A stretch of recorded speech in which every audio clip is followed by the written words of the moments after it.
Good evening, St Mary's, And welcome back to Storytime again with myself. I'm going to be continuing with Evernight by Ross Mackenzie. I just want to again do the legal bit to make sure I say thank you, and that we've got permission from Anderson Press Limited.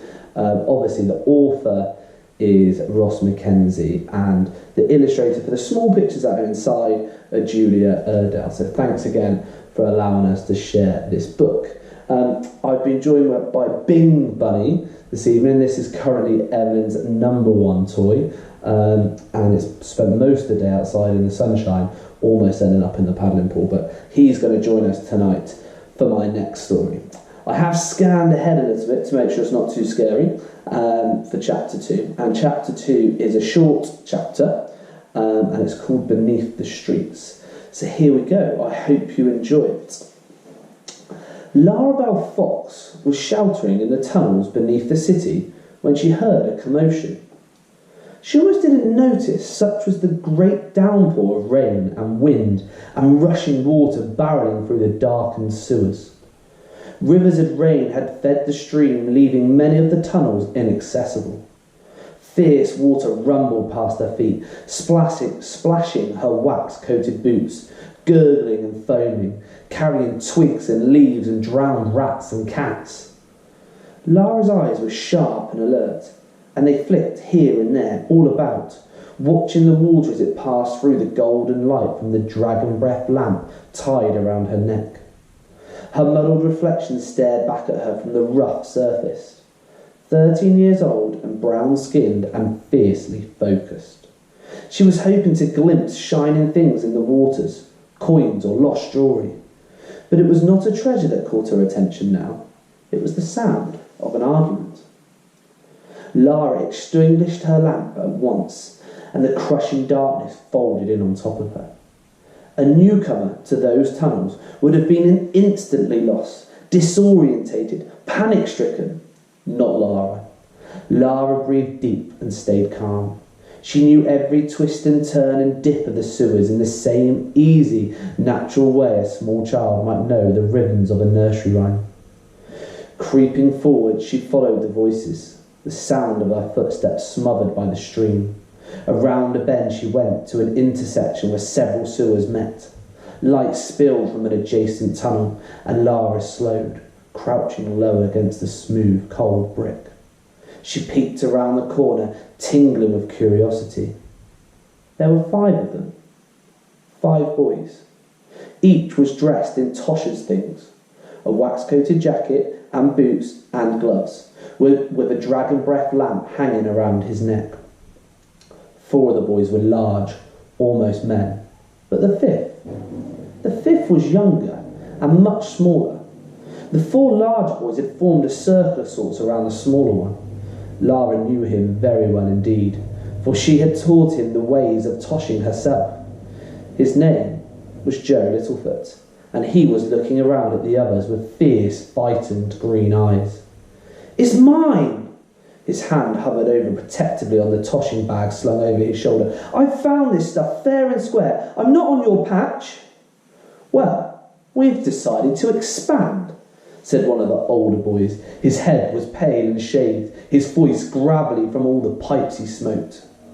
Vin Cotton was his name, and Lara knew about him and his gang, and was very wary of coming across them.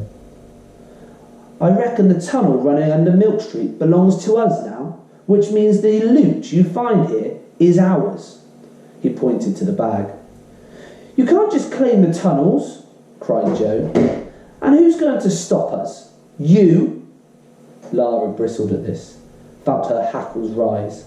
Toshing was not a noble profession. Perhaps there had always been a sense of honour to it, but an unspoken respect between folks who risked their lives to find lost things beneath the world.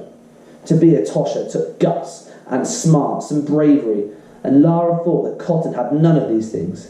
He was a coward, a bully. "Last chance," he said. Joe shook his head.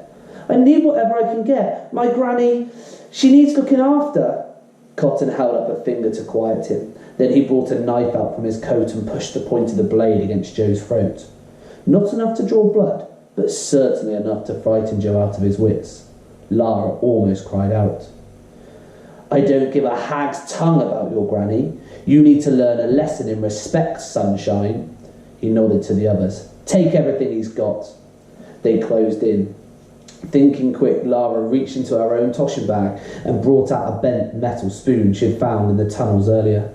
She stood up, reared back and threw the spoon as far down the sewer as she could manage. It hit the wall with a clang, and Cotton and his gang spun around and held up their lamps. Who's there? Run, Joe, run! Lara stepped into the light and Joe's eyes grew wide. He broke into a sprint, his wax-coated boots splashing through the water towards her. Then they were away, twisting, turning through the tunnels. The stinking air filled with curses and threats from Cotton and his gang. Son of a hag, get them! You're dead! Put your light out, Lara told Joe. He did as she said, and soon they were running almost blind through the tunnels, guided by memory and instinct. Nearest way out? Asked Joe. Lara tried to calm her breathing, pictured the sewers in her mind. Needle Street. They tore along to a spot where the tunnel forked in two, and they took the path to the left. Vin Cotton and his gang chasing, yelling, gaining. Still they ran, gasping and panting, until something awfully wrong dawned in Lara's head, making her skid to a halt. Why have you stopped? Shh. You've noticed something? Yeah, I've noticed we've stopped. Come on. Lara didn't budge. The air had changed. She tapped her foot on the tunnel floor. The sewer stream. Where's it gone? The rushing sewer water had become a trickle. What does it matter? Come on! No, something's not right. Lara fumbled for the lamp around her neck, sparked it to life, and honey-coloured light pushed back the darkness. Joe began to shout at her, but then he stopped and stood by Lara's side. The two of them stared up the tunnel. A short distance ahead, the walls had collapsed inwards, and the way was completely blocked, brick and debris. Back the way they had come, Cotton was sloshing up the sewer. There was no way out. And that is chapter 2. I will see you another night for chapter 3, The Rats.